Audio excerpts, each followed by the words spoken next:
दोस्तों, after death क्या होता है, ये सवाल मनुष्य के दिमाग में हमेशा से उठता रहा है। क्या डेथ के बाद भी कुछ होता है या फिर कहानी वहीं क्लोज हो जाती है? एक लंबे समय तक वेस्ट की साइंटिफिक कम्युनिटी ये मानती रही कि शरीर ही सब कुछ है और शरीर के खत्म हो जाने के साथ आप भी खत्म हो जाते हैं।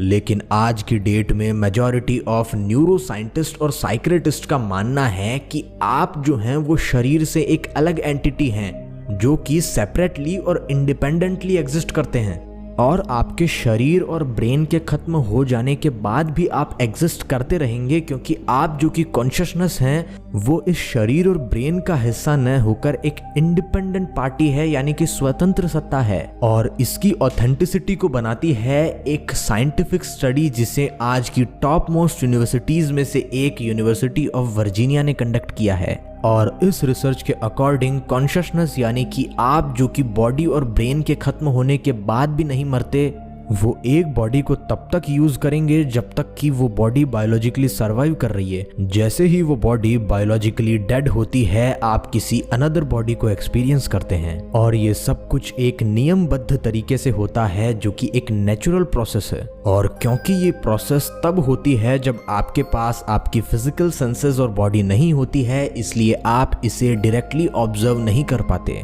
और यही है थियरी ऑफ री इनकारनेशन, जिस पे आज मल्टीपल रिसर्चर्स और इंस्टीट्यूट्स काम कर रहे हैं। लेकिन इस पर सबसे detailed work university of Virginia का है, इसलिए आज के इस वीडियो में हम यूनिवर्सिटी ऑफ वर्जीनिया के वर्क के बारे में कुछ इंट्रोडक्टरी डिस्कशन करेंगे। दोस्तों, पिछले 50 साल से कंटिन्यू चल रही ये भारी और साइंटिफिक रिसर्च री इनकारनेशन और रीबर्थ जैसे कंसेप्ट्स को प्रपोज करती है।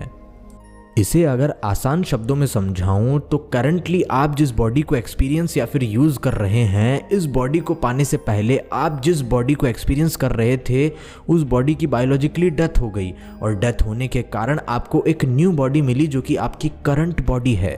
यानी कि ये करंट शरीर आपको तभी मिला जब आपकी प्रीवियस बॉडी की बायोलॉजिकली डेथ हो गई थी। और सेम इसी तरीके से आपकी करंट बॉडी भी जब बायोलॉजिकली किसी कारण से डेड हो जाएगी तो आप किसी अनदर बॉडी को एक्सपीरियंस करेंगे। और ये सब कुछ इंडियन फिलॉसफी के आइडिया से एग्जैक्टली मैच करता है, जहां आत्मा शरीर को बदलता है, क्योंकि आत्मा परमानेंट है लेकिन शरीर टेम्पररी। यूजुअली ये प्रीवियस लाइफ की मेमोरीज सभी लोगों को याद नहीं रहती, क्योंकि अगर ये याद आने लगेगी तो इससे बहुत सारी प्रॉब्लम्स हमारी डेली लाइफ में हो सकती है। लेकिन कुछ खास सर्कमस्टेंसेस और सिचुएशंस के अंदर प्रीवियस लाइफ की कुछ मेमोरीज इस लाइफ के ब्रेन में इम्प्रिंट हो जाती है। और ऐसे ही कुछ लोग जिनमें मेमोरी इम्प्रिंट होती है, उन पर यूनिवर्सिटी ऑफ वर्जीनिया ने एक स्टैटिस्टिकल और साइंटिफिक रिसर्च किया है ताकि पता लगाया जा सके कि आखिर सच क्या है। दोस्तों, इस रिसर्च में यूनिवर्सिटी ऑफ वर्जीनिया ने पिछले 50 सालों में तकरीबन 2500 लोगों के केसेस को स्टडी किया है, जहां इन सभी केसेस पर एक साइंटिफिक सर्वे कंडक्ट किया गया है और ज़रूरत पड़ने पर इनके ब्रेन की मेडिकल रिपोर्ट और ऑटोप्सी रिपोर्ट को भी उपयोग में लिया गया है। जहां जो केसेस पूरी तरीके से इनके वेरिफिकेशन में खरे उतरते हैं, केवल उन्हीं केसेस को इनकी रिसर्च में ऐड किया जाता है। दोस्तों, इस रिसर्च को डॉक्टर इवियन स्टीवनसन ने सबसे पहले शुरू किया था, लेकिन उनकी डेथ के बाद इस रिसर्च को डॉक्टर जिम बी टकर कंटिन्यू कर रहे हैं।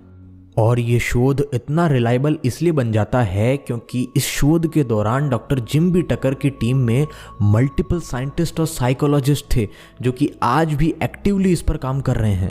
और अगर आप इस साइंटिफिक सर्वे को डिटेल में पढ़ना चाहते हैं तो आप जिम बी टकर द्वारा लिखी गई किताब लाइफ बिफोर लाइफ को भी पढ़ सकते हैं, जहां पिछले 40 सालों में स्टडी किए गए कुछ चुनिंदा केसेस को शामिल किया गया है।